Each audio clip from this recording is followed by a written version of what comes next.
श्री गणेशाय नमः. संपूर्ण महाभारत मराठीमध्ये भाग 91. संपूर्णपणे निर्भय व शोकरहित असे स्थान म्हणजे वैकुंठ. तेथेही जाण्याचे नाकारून मुनी म्हणाले की मला काहीही प्राप्त करायचे नाही. अशी गोष्ट सांगून व्यासांनी धर्माला धैर्य, शांती व सुख दुःखातही समचित्त ठेवण्यास सांगितले व पांडवांना आनंद देऊन ते पुन्हा आपल्या आश्रमाकडे गेले. श्रोतृवर्ग तन्मयतेने ऐकत होता. सौती पुढे म्हणाले की धृतराष्ट्राचा जामात दुष्यलेचा पती सिंधू देशाचा राजा जयद्रथ याने द्रौपदीला पळून नेण्याचा प्रयत्न केला. ती गोष्ट आता ऐका. एकदा काय झाले, पाचही पांडव मृगया करण्यासाठी अरण्यात गेले होते. द्रौपदी आश्रमाच्या द्वाराबाहेर पुष्पयुक्त वेलीजवळ उभी होती. दूरवरून सिंधू देशाचा राजा जयद्रथ अरण्याच्या मार्गाने शाल्वाच्या देशाकडे चालला होता. कोटिकास्य राजा, त्याचा मित्र, तोही चालला होता. मोठा जनसमुदाय व सैनिक, हत्ती, रथ त्यांच्याबरोबर होते. अरण्यातील त्या मार्गाने ते येत असता धूळ उडत होती. घोड्यांच्या टापांचे आवाज ऐकू येत होते. हत्ती चित्कारत होते. पक्षी भिवून आकाशात उडून जात होते. वर्दळ जवळ येऊ लागली. हत्ती दिसू लागले. गर्द झाडीतून रथ, ध्वज व अश्व दिसू लागले. द्रौपदी जरा पुढे होऊन कदंब वृक्षाजवळ गेली. येणारे लोक पाहू लागली. लोकांनी तिलाही पाहिले. वल्कले नेसलेली ही सुंदर स्त्री इथे आश्रमात एकटी कशी? दूरवर ब्राह्मणही दिसले. जयद्रथानेही तिला पाहिले. ही अप्सरा की देवता? ही यक्षिणी की वनदेवी? तिला पाहून तो मोहित झाला. कोटिकास्याला त्याने तिची विचारपूस करण्यास पुढे पाठवले. तो राजा आश्रमापाशी आला. जयद्रथाबरोबर अनेक राजेही होते.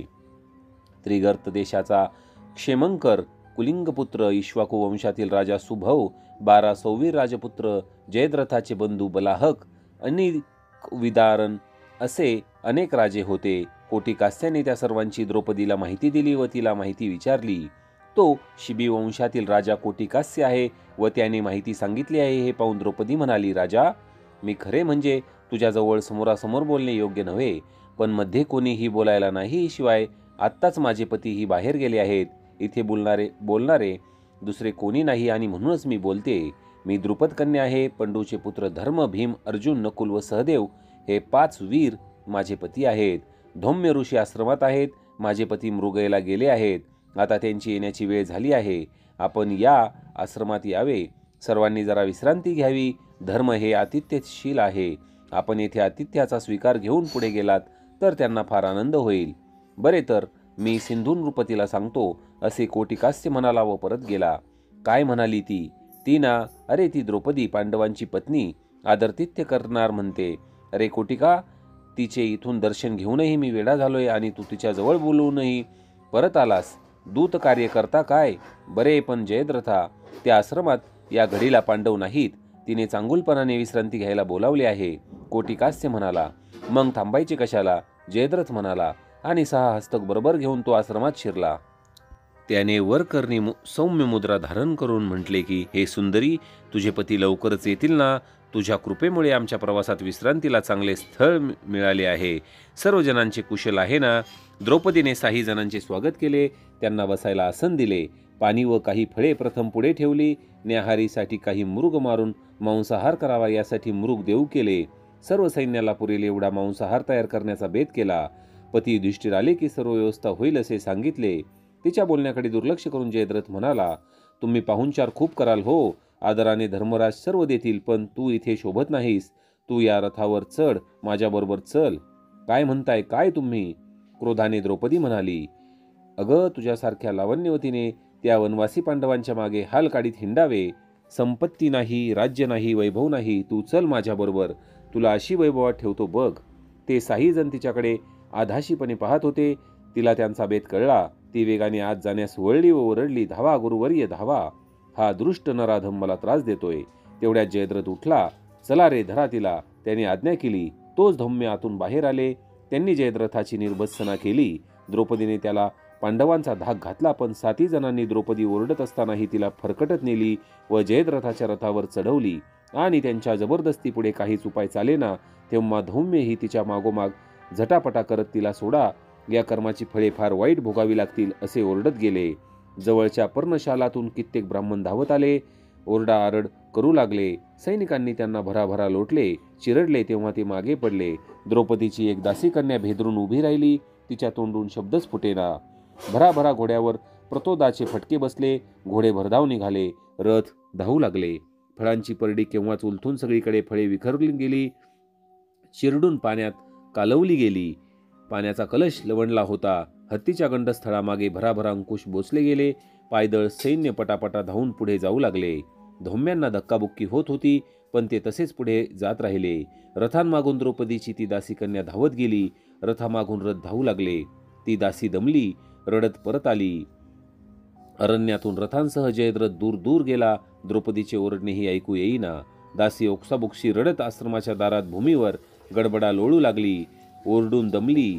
12 वर्षांची पोर होती ती, आणि काही वेळाने दाट रानातून दुसरीकडे एक एक करत 5 भाऊ परत आले. येतात तो दारातच ती दासी रडत बसलेली. काय झाले, लवकर सांग. अगं तू अशी का रडतेस? पांडवांना पाहून तिला जरा धीर आला. डोळे पुसले, उसासे कमी झाले. वर डोक्यावर उन्हाची तिरीप येत होती.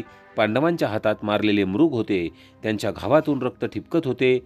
आश्रमातले ब्राह्मण कुठेतरी भिवून लपून राहिले होते. डोळ्यावर तिरका हात धरून त्या पोरीने एकदम धर्माकडे, भीमाकडे, अर्जुनाकडे पाहिले आणि रडायला लागली. ते विचारू लागले तरी तिला बोलावे ना. रथ गेले तिकडे हात करून ती एवढेच म्हणाली, धावा. त्यांना दुष्ट राजांनी पळवून नेले हो. त्यांना म्हणजे कुणाला? द्रौपदीला? हो, त्यांनाच. पुन्हा ती रडू लागली आणि वारंवार प्रश्न विचारून त्यांना कळले की जयद्रथाने सैन्यासह अरण्यातून जाताना द्रौपदीला पळवून नेले आहे. पांडवांना भयंकर द्वेष आला. तिने जिकडे हात दर्शवला तिकडे ते तसेच हातातले मृग टाकून पळत गेले. वेगाने ते धावत गेले. तो काही अंतरावर त्यांना गर्द झाडीतून दूरवर सैन्य, हत्ती, रथ दिसले. त्यांनी झपाट्याने मधल्या झाडाझुडपातून वाट काढली आणि हाकेच्या अंतरावर गेलेल्या जयद्रथाच्या नावाने आरोळी दिली व भराभरा बाण मारण्यास प्रारंभ केला. त्यांनी त्या सैन्याला हा हा म्हणता थोपवले. बाणांनी घोडे मारले, हत्ती कुंठित केले. जयद्रथाच्या रथावर त्यांना द्रौपदी 4-5 जणांनी धरून बांधून ठेवलेली दिसली. जयद्रथाने प्रत्युत्तर म्हणून वेगवान तीक्ष्ण बाण मारले. 5ही धनुष्यातून त्या सैन्यावर सनसन करत बाण पडू लागले. एकच हल्लकल्लोळ उडाला. घायाळ द्रौपदीला सोडवण्याचा प्रयत्न केला, पण जयद्रथ तेवढ्यात तिला घेऊन निसटला. पण वाटेत तीही त्याच्या हातून सुटली. जयद्रथ गर्द वृक्षराजीत पळाला. जयद्रथ पळाला. जा भीमा, जा अर्जुना, पकडा त्याला. धर्म म्हणाला, या सैन्याला काय मारायचे? क्षुद्र लोक, धर्मा तू द्रौपदीला घेऊन आश्रमात जा. आम्ही जयद्रथाला पकडून आणतो. भीम म्हणाला. धोम्यांना घेऊन द्रौपदीसह धर्म आश्रमाकडे वळाला. रथ उभेच होते. घायाळ सैनिक, मेलेले घोडे, माहूत हत्ती आणि आता धडगत नाही असे कळल्यावर बाकीचे पळून गेले. शून्य अरण्यात घायाळांच्या ओरडण्याचा आवाज उठत राहिला. नकुल सहदेवही आश्रमात निघाले. जाता जाता धर्म म्हणाला, भीम अर्जुनांनो, जयद्रथ धृतराष्ट्राचा जामात आहे, त्याला मारू नका. द्रौपदी हमसाहमशी रडत होती. तिच्या मनगटांवर हिसकाहिसकीने लागले होते. वल्कलेही मळून गेली होती. सुंदर तनूला क्रोधाने कंप उत्पन्न झाला होता. ती संतापून म्हणाली, तुम्हाला माझी काही लाज असली तर त्या नराधमाचा वध केला पाहिजे. तिच्या अवस्थेकडे पाहून ते दोघे धावले. काही अंतरावरच त्यांनी त्याला गाठले. भीम त्याला धरून पिटू लागला. तो ओरडू लागला. काही वेळातच त्याची बोबडी वळाली. भीमाने त्याला चांगले कुदडले, खाली आपटले, डोक्यावर लाथा घातल्या. तो त्याला ठार मारणार होता, पण अर्जुनाने त्याला थांबवले. भीम म्हणाला, मी तुमचा दास आहे असे म्हण, पाया पड, मग सोडतो तुला. जयद्रथ लोळपळत उठला. धाडकन भीमाच्या पायाशी पडला. बडबडला, मी पांडवांचा दास आहे, मला मारू नका. आता नेमके श्रुती हो पुढे काय होणार? जयद्रथ या पांडवांच्या अपमानाचा बदला कसा घेणार आणि पांडव त्याला जिवंत सोडणार का, याविषयीची कथा आपण पाहणार आहोत महाभारताच्या भाग 92 मध्ये.